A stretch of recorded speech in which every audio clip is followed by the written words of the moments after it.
Welcome to the podcast, Working Drummer.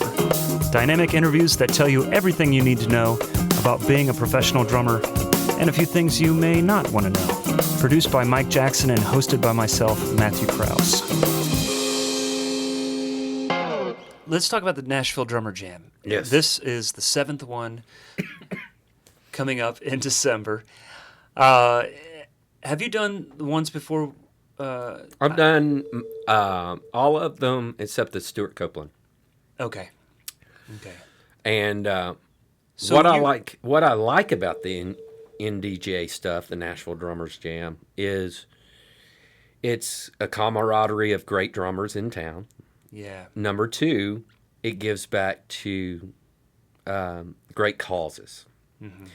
And this is all about giving back to the community and having a camaraderie of guys get together and play some great music by a favorite drummer of all of ours and just have a good time. Yeah. So it's a really cool thing. It happens, once or twice a year per people's schedules. I think it's a semi-annual thing now. We do like maybe 2 a year. Right. So, Jerry Gaskill, Jeff Piccaro, John Bonham, and now there is a surprise one. That's I'm right. not sure if I'm supposed to say that at the moment. But you can say it, man, and let's talk about that. Excuse me. Da-da-da-da-da-da. People already know because by the time AVH. That's his initials. AVH. There you go. That's all you get. That's all you get. No. By the time we post this, people are gonna know. Okay. But it's great, and this drummer was chosen based on popular demand. Yes, there was a fill-out sheet at the last NDJ, the Stuart Copeland, I think, or the Stuart Copeland one. Yes. Okay. And there were great drummers on there, but everybody seemed to gravitate towards this one guy. Right. And that guy is? Alex Van Halen. Very good. Yes. And yeah, man. He has been a big influence on me since me hearing the first Van Halen album in my single digits as a kid. Really? And I thought Eddie Van Halen, I thought a Martian had just landed on Earth from Mars once I heard his guitar playing, because I'd never heard anything like it, as did anyone else. But what I noticed about it was the cohesiveness that Eddie and Alex had, obviously because of their DNA, them being brothers, how well they play together. Yeah. And getting to know a certain producer that has produced Van Halen and talk to them about that, it's just kind of automatic. And now with Wolfie in the band, it's that you got that DNA times 3 just happening, and that chemistry's just flowing. Yeah. And there's just a certain magic that band had, and he's been an integral part of that magic ever since Van Halen's inception. He doesn't get the credit that a lot of people feel he deserves, me included, because Eddie overshadows that. I was going to say why, but Eddie, it's pretty obvious. Eddie overshadowed. He changed rock guitar. After Hendrix and Jimmy Page, who was there? It was Eddie Van Halen. Yeah. He just changed the whole way of the approach on rock guitar, heavy rock guitar. But with the changes in singers and bass players, for that matter, do you think Van Halen would be Van Halen without Alex, though? I don't. Yeah, I agree. I think there's a certain... Eddie does overshadow Alex, but it wouldn't be the same. It would not be the same. He's such an integral part of the drum parts, the drum sounds. That boink in his snare drum, it's Alex when you hear it. It's him. Right. If you listen to a lot of Van Halen and you've listened through the years of all the different records, one thing that stands out is a very, very, very similar and very identifiable snare drum sound. Right. And it's got that donk in it. Mm-hmm. He kind of lets it ring, and it might be because it's a pinstripe head or it's a CS black dot. Yeah, who knows? Yeah. Well, how much was he an influence on you? I first heard the Van Halen record in 1978 when it came out. I was 8 years old. Jeez. And it changed my life forever. My cousins played it for me, and I was the first thing that I heard was Eruption. And I was like, who is this guitar player? Mm-hmm. I've never heard anything like this. Mm-hmm. And then I started listening to the whole record, Van Halen 1, and I was like, like certain drum parts, obviously, Feel Your Love Tonight's a favorite song of mine. I'm not playing that one for the jam, but just Ice Cream Man, what's the one on there? It's got the boogie woogie double time kind of kick drum shuffle a la Hot for Teacher. Is it I'm the One, I think? Yeah. I think it's on that one. Okay. So there were already remnants of Alex Van Halen on that record that I was like, I think that was even before Simon Phillips had done Space Boogie with Jeff Beck.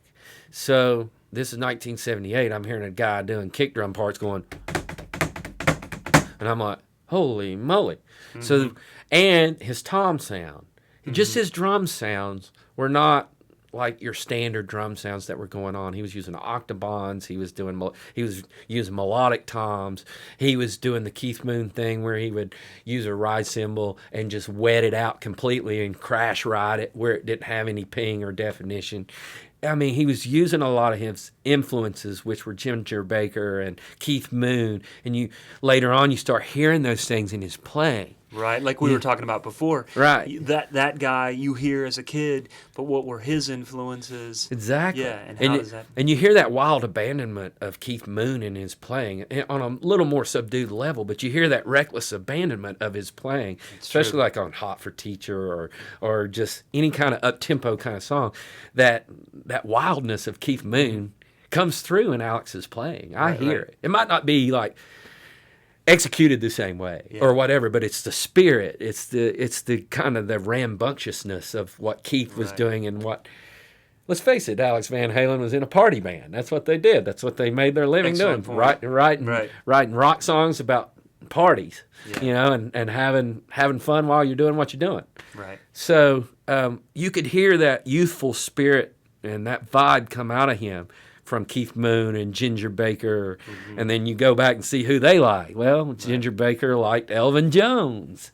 He liked people like that. So it's just that cycle. You just start going back through your heroes and who did they like and who did they listen to. And so going forward, how has Alex's playing affected you? Or is there anything that you're still doing now that, because when you joined Montgomery Gentry, or when you started playing more pop and country, you started you had to go back to when you were a kid. Exactly. And this included Alex Van Halen. Exactly. Alex was an integral part growing up because I was so young and I heard those records at a very young age. What I got most from, I guess the thing that I've gotten the most from him is how to create a great part for a song, which is very important. Yeah. Because if you think about I'll Wait, listen to I'll Wait. Simple song. It's got some cool sections. Mm-hmm. There's a definite signature drum fill played in certain sections. Yeah. And who knows if they were being influenced by the record label to have a radio hit or not. Jamie's Crying, another example. Yeah. Boom, boom, boom, boom, boom, boom. Okay? Yeah. Tone Loc. I know, he heard that. Yeah. I could make a hit out of that. Just certain things that he would do with different sound palettes, too, that a lot of guys weren't doing as like him back in the day. Yeah. So to me, he still had that inventive kind of approach to the instrument that Eddie has and had back in the day with using the melodic toms, the octobans, and those things were going on in the 70s, but the way he played them, the way he used them, the way he heard them, and the way he made himself execute them made him his individual style, his individual voice, just like Eddie.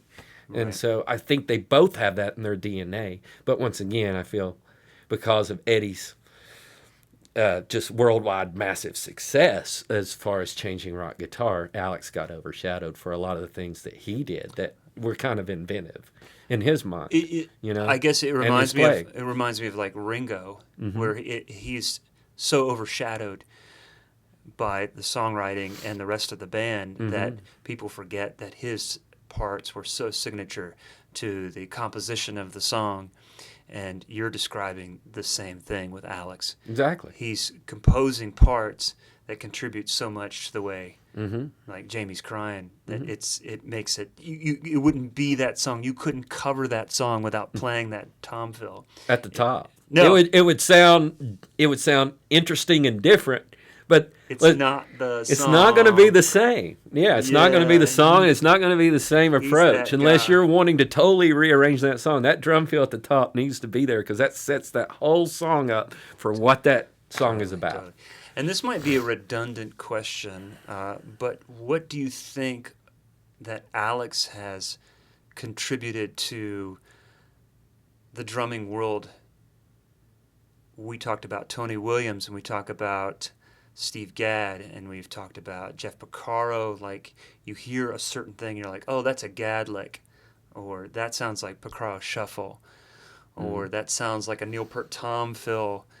You understand what I'm saying? Yeah, like, what's things, kind of identifiable within his style that you think he's contributed to the what's world? identifiable about Alex that you may hear in other people's playing? Oh, interesting question. You know what I'm saying? Yeah. Like if it wasn't for Alex, I think be drummers like Portnoy and drummers like more prog rock drummers have taken some of his timbres of sound, like the octobans, like the melodic tom sounds, the use of the ride cymbal being a crash more than a ride. Oh, that's a big thing now too. Very much so. And which was a Keith Moon thing.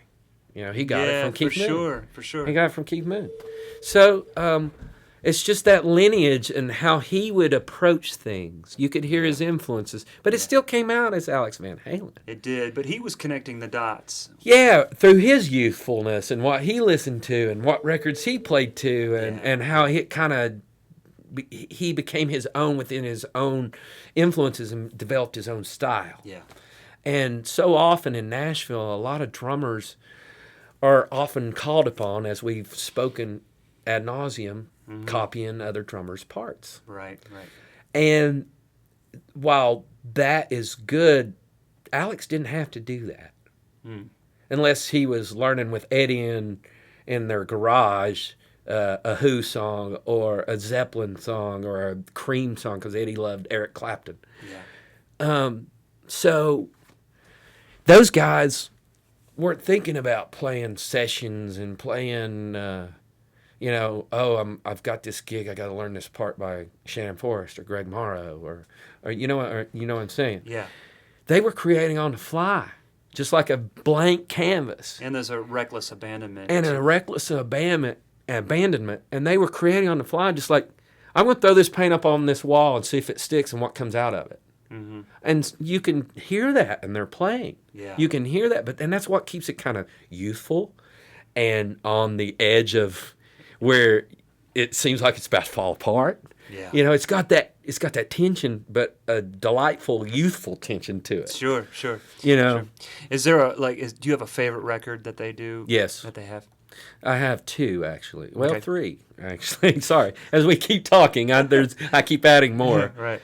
Obviously, the first one. When I first heard it, it changed my life as far as because I love to play guitar too. I'm not a great guitar player, but I hung out with a lot of guitar players growing up and learned how to play chords. And I love distorted guitar and I love fooling around on it. Yeah. So he changed my life. Eddie did, hearing that first record as well as Alex did. Just that first record, really. And then the next record that really did it for me was Fair Warning. Okay. They're the reason why you can hear that tension in that record. You can just hear the guys had been on the road for 3 tours, 3 albums. They were at that point of getting either burned out or creating something really cool. Yeah. And that record, to me, Eddie was onslaught in the guitar. I mean, Mean Street, that guitar solo, he still kind of uses that overhand neck of the tapping in his solos live and stuff. That's just part of the overwhelming palette he has that he's created. But that record, there was just some kind of energy about that record That's interesting. that yeah. the other ones didn't Yeah. have prior to it. And I've heard that about Kiss records too, because I was a big Kiss fan. The first 3 Kiss records just didn't have that energy. That live album that Kiss Alive gave it, although we know Kiss Alive that was doctored, had a lot of work done on it. Sure. But as far as capturing who Kiss was, that record up until that point had done it. The previous 3 had not. To me, Fair Warning, the first record gave Van Halen to the world, and the world caught on to Van Halen. But to me, it was kind of like that Fair Warning record. They're hitting their stride now. Mm-hmm. Even though he changed rock guitar, there's more coming. So keep listening. Right. And you could just kind of feel that reckless abandonment on that record, you know. And then the next one is a Sammy record. I really loved the acronym record, as I say. Sure. Alex played all acoustic drums on that record, and to me, that was the best drum sound he's ever had. Yeah. As far as a recorded record. Yeah. That drum sound on that record is phenomenal. Real open, airy, Bonham-esque, which was different from his earlier sounds, which were kind of more closed room and close mic'd and still similar palettes of color with the... You knew it was him. You know it's him the way he plays. You know it's him, so. but he had a much broader and bigger, airier drum sound. More roomy rather than tight, close-knit, close mic sounds. Mm-hmm. So those 3 records I really dig. Do you want to tell... Excuse me. Do you want to tell people what song you plan on playing, or do you want to keep it a secret? Because we kept... It's a little risque. How I can say that? It's a little risque. Okay. It is off one of those 3 records I did mention. Very good, very good. Well, then you'll have to come to the show to find out exactly what song you're going to play. And that is December 14th. At Exit In At Nashville. Exit In. And it's Nashville Drummers Jam. Is it 8? 7. 7. See? I can't count. 7. Yeah. You better count, man. Yeah. Being a drummer, you better count. It's funny. I tell people, hey, I can read, but I can't count. It's usually the opposite, you know. It makes you think a little bit. It's like, well, you're a drummer, you can't count, but you can read. Because usually drummers can't read, they can count. So it's December 14th. December 14th, NDJ07, Nashville Drummers Jam, presents Alex Van Halen. And I think proceeds go to, is it St. Jude's this time again? Not sure. They're waiting to hear, and we have a couple different options, and we'll let you know. But it's a fabulous night of music. It's a fabulous night to come out and see some of... Over 100% goes to charity is the main point. It's for a great cause. Great hang. It's a great hang, and great musicians and great music, and you will thoroughly enjoy it. Yeah. I promise you. Yeah. Thanks, man, for sitting down and talking to me. Thank you for having me. It's truly an honor to be here, and I'm glad that we have connected. Yeah, and I appreciate the opportunity. Sure, so thank I'm you very looking much. forward to hearing you in December. Okay, man, it's gonna be great. Well, thank you very much, William. Man, thank you so much. Thank you so much, Matt.